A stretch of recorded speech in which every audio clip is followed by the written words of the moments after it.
وہ ایک بچہ آیا نا اپنی ماں کے لیے لباس لینے کے لیے، اور پہلے وہ گیا اپنے چچا کے پاس، اس کی ماں بیوہ تھی اور اس کا لباس پھٹ گیا تھا، اور وہ اپنے چچا کے پاس گیا تو اس نے دتکار دیا۔ ماں نے اس کو روکا تھا بیٹا نہ جانا، لیکن اس نے کہا کہ تیرے بدن کے اوپر جو لباس ہے وہ بھی پھٹ گیا اور جگہ جگہ سے جسم جھلک رہا ہے، تو میں اپنے چچا سے آپ کے لیے لباس لے کے آتا ہوں۔ پھر جو رویہ اس نے اختیار کیا تو واپس روتا ہوا آ رہا تھا، تو کسی نے راستے نے پوچھا کہ کیا ماجرا ہوا؟ اس نے کہا چچا کے پاس گیا تھا ماں کے لیے لباس لینے، اس نے تو لا کے بھیج دیا۔ اللہ اکبر۔ تو اس نے کہا کہ جا سین حرم میں محمد نام کا ایک شخص بیٹھا ہوا ہے، اگر تو اپنا دکھڑا اس کے سامنے پیش کرے تو وہ امید ہے تمہیں رد نہیں کریں گے، لیکن سن لے ان کا دین کوئی اور ہے۔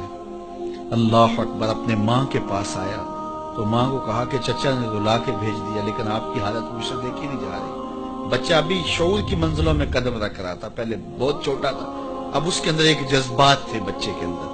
تو ماں نے کہا کہ بیٹا نہیں، ان کے پاس نہیں جانا، سنا ہے کہ جو ان سے ملے دین دھرم چھین لیتے ہیں اس کا۔ اللہ اکبر۔ تو حضور علیہ الصلوۃ والسلام کے پاس جانے سے ماں روکنے لگی، لیکن بچے نے کہا کہ امی میں پکا رہوں گا، بتوں کا وفادار رہوں گا، تم اس ٹینشن کو، اس پریشانی کو چھوڑ دو۔ اور حضور کی خدمت میں حاضر ہوا۔ حضور صحن حرم میں چادر اوڑے بیٹھے ہوئے تھے، اور جا کے کہنے لگا میں پہلے بات آپ سے کر لیتا ہوں، آپ کا دین میں نے قبول نہیں کرنا۔ حضور مسکرا کے بولے بیٹا بتاؤ کس لیے آئے ہو؟ کہا میری ماں بے لباس ہے، میں آپ سے لباس لینے آیا ہوں۔ حضور نے چادر رحمت اتار کے اس کے کندھوں پہ ڈالی۔ اللہ اکبر۔ وہ واپس آ گیا اور ماں پر حضور کی چادر اڑائی۔ اللہ اکبر۔ اور ماں نے کہا کہ بیٹے اس نے اپنا دین تو نہیں تجھے دیا؟ کہا نہ، میں نے پہلے کہہ دیا تھا تیرے دین نہیں مانوں گا۔ ماں کہنے لگی پتر اس کا دین ماننا چاہیے، یہ جس نے رحمت کی چادر ہمارے سر پہ ڈال دی۔ اللہ اکبر۔ تیری تک کے ادامہ میں مرید ہو گئے۔ اس کا قصہ بھی آپ نہیں بھول سکتے، جو گھر کا سامان باندھ کے اپنے دروازے پہ بیٹھی ہوئی تھی، اور اس نے سنا تھا مکے میں ایک جادوگر آیا ہے جسے ملتا ہے اس کا دین چھین لیتا ہے، کہیں ایسا نہ ہو کہ کہیں اس سے ملاقات ہو جائے اور وہ دین ہی میرا چھین لے، مجھے شہر چھوڑ دینا چاہیے۔ گھر کے تھڑے کے اوپر سامان باندھ کے بیٹھی ہے، حضور بھی گزرے، اس نے دیکھا تو کہا بھتیجے یہ سامان میرے سر پہ رکھ دے۔ حضور نے سامان اٹھایا، دیکھا تو بوجھل تھا، وزنی تھا، اور بڑھیا کو دیکھا تو کمزور تھی۔ وہ کہا کہ بڑھیا اگر چاہو تو جہاں چاہتی ہو، میں خود نہ چھوڑا۔ اس نے کہا اس سے بڑی مہربانی کیا ہوگی؟ حضور نے سامان اٹھایا ہوا ہے اور بڑھیا سے باتیں بھی کرتے جا رہے ہیں۔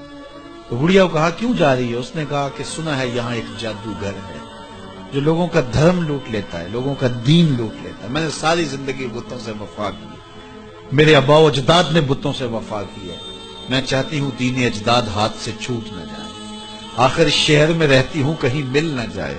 خیر حضور نے کچھ نہیں کہا، اس کا سامان نہیں پھینک دیا کہ ٹھیک ہے تم پھر جاؤ۔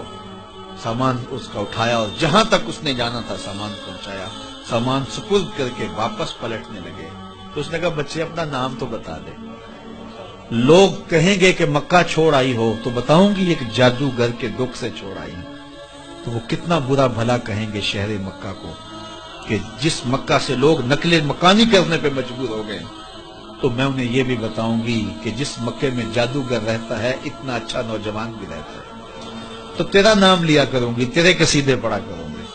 تو حضور علیہ السلام مسکرا پڑے، کہا بڑھیا جس جادوگر سے بھاگ کے آئی ہے وہ تیرے سامنے کھڑا ہے۔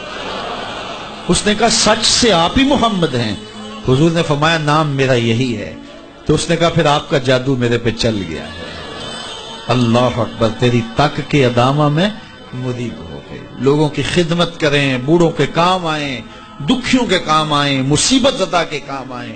حضور یتیم ہو کے یتیم پرور تھے، لاچاروں کی مدد کرتے، لوگوں کے گھروں میں پانی بھر کے دے دیتے، اور دکھیوں کے کام آ جاتے اور مصیبت زدوں کے کام آ جاتے۔